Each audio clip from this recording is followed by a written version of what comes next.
Well, in this video I want to try to show you how to make a 3D effect. First we need to duplicate the layer over here, so we do a Control J and that will give us a duplicate layer there, as you see. So what we're after now is to try to make a background behind the existing picture.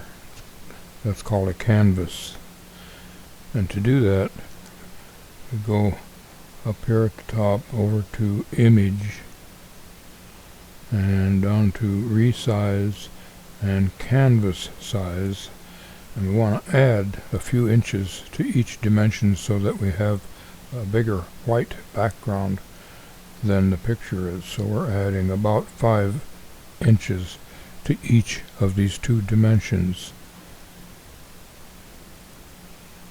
and we chose the center there so that the white will be equal all around all 4 sides.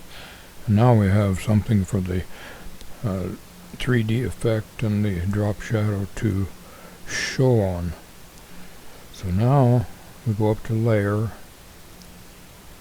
and over here to Style Settings, and the light is set right there to come from the top right to the bottom left, so we'll leave that.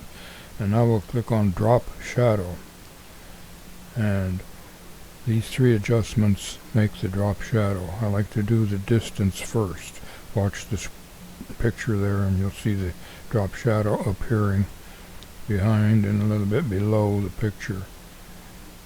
The further to the right we go, the bigger that shadow is. So we'll leave it about there. Now we'll go to the opacity. That decides how dark the shadow is. And that's probably about right there. Now the size makes the shadow look a little blurry, like it's a soft light shining down on the picture. And then you can adjust any fine-tuning necessary. Hit OK, and we have the drop shadow. Now technically that's the process of the drop shadow and the 3D effect, but to enhance that we go over to that frame I got on the left up there, making a frame here, and we're going to do an inverse. So you go to Select an Inverse, or the Shift Control I keys will do that. Makes another selection. Now we'll go to the paint bucket and fill that with black. And if we do a keyboard Control D, that eliminates the marching ants, and there you have it. You can see the shadow on the white from the frame and the shadow on the white from the picture. It gives it a 3D effect.